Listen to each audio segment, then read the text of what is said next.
Praise the Lord. Praise God. Salamat sa Diyos. Alitin ko, mga kapatid. Ano po talaga si Lord. Walang taong hahanap talaga kay Lord. Imposible. Kung hindi siya inuudyukan or kinukonvict po ng Holy Spirit. Alright. Nais ni Lord ang mabuting balita kasi this is the true hope sa ating lahat. Ito ang salita ng Diyos. Sobrang nilinlang tayo ng kasinungalingan ng Diablo noon pa man. In fact, marami pang mga religion ngayon or mga congregation na hindi sila pinapabasa ng Bible. Yung mga kasama nila, yung mga miyembro nila, yung mga leaders naman, pinahintulutan magbasa. Parang alam ko na parang. Parang alam na daw niya kung ano yun. Ngayon magitin. Praise the Lord. Huwag nang banggitin. Praise the Lord. You know, the gospel is unstoppable. Praise God. Alam niyo po, kagagaling ko lang po sa mission sa Bicol. Kilala naman si Sister Julia, taga Sorsogon. Nauna siya sa akin. Hindi na siya umatin doon sa Four Seasons ni Father Archie sa birthday ko. Nauna siya, sabi niya, umabot ka doon. Actually, sabi na bus ako kasi yung mga nakaraang mga araw ko, 3 araw pa lang ang biyahe ng bus. Dadaan ko muna sa Visayas para makarating sa Bicol, kuya, sa inyo. Masakin mo yun? Bumiyahe kang formado, dumating na rogado. Hindi ko nga naintindihan, pero inintindi ko lang yung nagkasunod doon sa Facebook. Kaya sabi ni Sister Juliet, i-book na lang kita sa aeroplano. Ay, sige po. Oo. Napasosyal tuloy. Napasosyal tuloy. Dahil nga doon sa rogado na yun. Praise God. So, ano pong nangyari? Basta, pumunta ako doon. 5 days na po ako doon. Alam niyo po ba na hindi pa nga ako nakarating doon. Nag-chat na kagad si Sister Juliet na, saan ka na? Alam kasi niya siyempre siya nanagbo, alam niya kung anong oras ang aking flight. Alam niyo po ba, bago pala yung flight ko, 3 araw na non-stop ang ulan. Alam ko naman dyan sa Bicol area. Kadalasan A to A talaga dyan ang aeroplano, airport to airport. Pag zero visibility, hindi lalapag yan, babalik yan sa Maynila.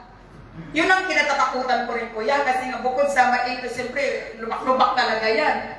Ay, ako, in Jesus' name, gano'n. Grabe daw pananangin nila. Alam niyo po bang paglapag ko, sabi ko, nandito na ako.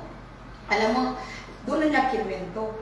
Grabe ko nalangin namin kasi nga akala namin, cancel yung flight mo. Alam mo ba, after pala ng flight ko, cancelado na ang lahat. Tinalapag na talaga ako nito. Wow, amen. Oh, I'm saying. Unstoppable ang mabuting balita. Bakit? VIP. VIP! May nag-pray kasi. Pinag-pray ni Sister Juliet, buong pamilya ko, makakatanggap talaga kay Lord. 13 magkakapatid. Sa 13 na yon, kadalasan mga babae ang mauna, kuya, mga lalaki, palatakas yan. Para nakarelate sa ate yan. Ako rin, ganun din ako.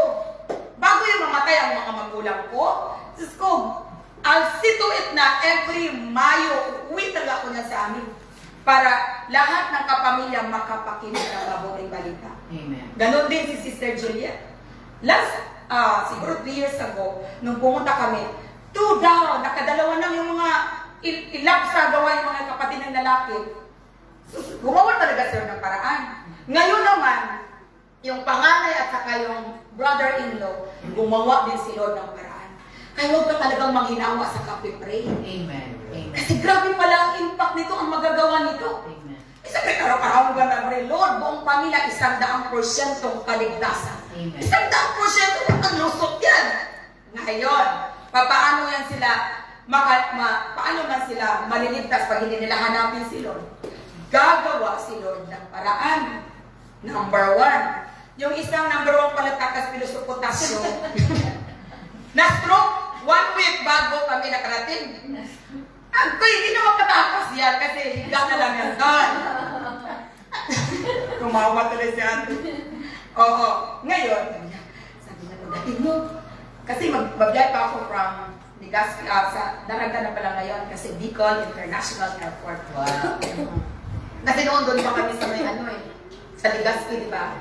Maliit pa yung ngayon, ang laki na. Alam niyo, sabi niya, pagdating mo, relax ka muna din na, katulog-tulog ka muna dyan sa van kasi pagdating natin, sabi ng kuya ko, diretso daw tayo sa bahay nila. Dalawang kuya. Kuy, talagang excited na dati, talagang parang may virus ka natinatakasan ka. Ngayon, kuy, grabe, gusto na. Dito na, pinunta namin yung una, yung na-stroke. Mila, kumusta po? Ganyan. Isang linya pa lang ko, may sinabi lang ako, sus, naluha na ate! Kuy, nagpapibaba na kayo, Lord! Lord, nagsarap talaga ang buhay, parang ikaw naman kuha ka, Lord! Ayos ang diskarte mo, Lord! Ano na, kuya? Diyos ko, grabe. Ngayon, sabi niya, kuya, okay sa'yo na yung mga apo mo na, nag-ano dyan na, amatin ng gawain na, okay sa'yo, mag-prayer meeting kayo na lagi.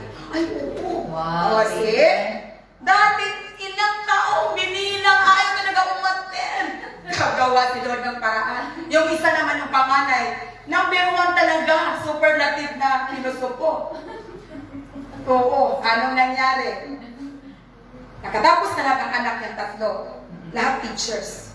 Ngayon daw, regalo sa tatay nila, wala na rin silang nanay. Pinagawa ng bahay na 4 na kwarto.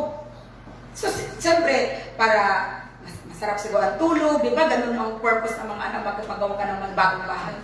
So, instead na masarap ang tulog, hindi makatulog! Isis mo na may kasama ako dito. Ano ko yan? Pag magising na sila ng alas 12 ng gabi, dito na tuloy sa makatulog.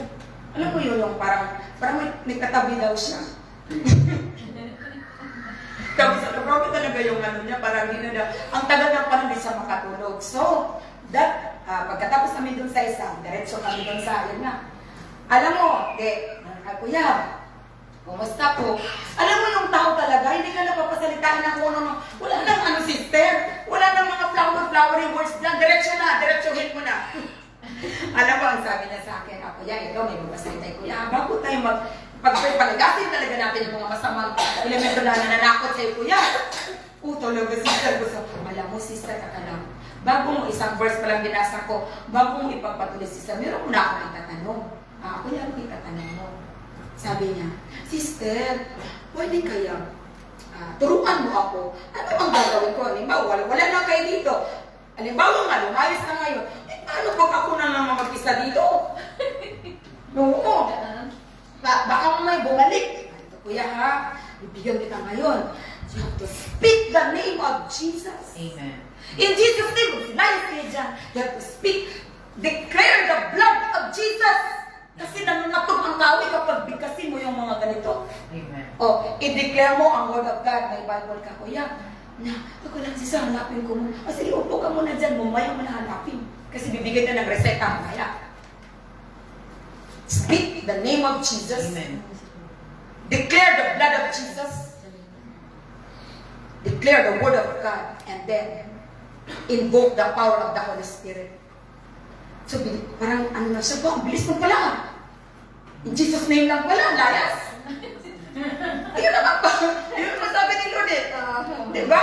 Amen. In my name, sabi ni Jesus, Mark 16. Mark 15:16. In my name, we shall cast out demons. Alam mo, di inabangan ko naman, alam mo, grabe ka na lang namin, Lord. In Jesus' name talaga, Lord. Layasan talaga niya si Kuya ng mga ano talaga sa kanya para, alam mo yun, magbasa na talaga ng Bible, kinabukasan, parang, nandiyan na, parating na si Kuya, narating na doon sa bahay nila ni Sister Julie. Ano kayong balita nito? Kinakabahan ka rin, iba ka mamaya. Sister, walang pa rin. Kuya! Saan ko ng loob ko? Kuya, kumusta? Ano, masarap ang tulog mo? Sister, sarap talaga ng tulog ko. Amen. So, ate, nabanatan na namin talaga, Kuya, magbasa ka na, Kuya, ha? Instead na manood ka ng mga diba-debate dyan ngayon, mga ano dyan sa mga, alam mo na, isumbong mo kay ganito. Kasi kung daw ang paborito niya eh. Ganon, sabi, magpatugtog ka, Kuya, ng mga kanta. Yun na, I speak Jesus. Diba? break every stronghold. Di ba may kantang ano? Meron yan. Maganon, I speak Jesus. Maganda. Alam mo, sabi niya, tapos sabi niya, ilitaw ka na nga kuya. Mag-18 na daw. So, ay nako kuya. Mag-SSHS ka, batch 3. Classmate kayo ni ate Roma, ni Kuya Anthony, ni Kuya Joey. Ano pangalan ko isa? Sabi ni Kuya, ako kaya yun. Kuya Leo, Kuya Nestor. Ay, nilista yun ni Ma'am, ano yan, Madam President. Oo. Si President. Tita Grace. Oh. Tita Grace! Ano na kayo, SSHS batch 3. Praise God. Yun naman.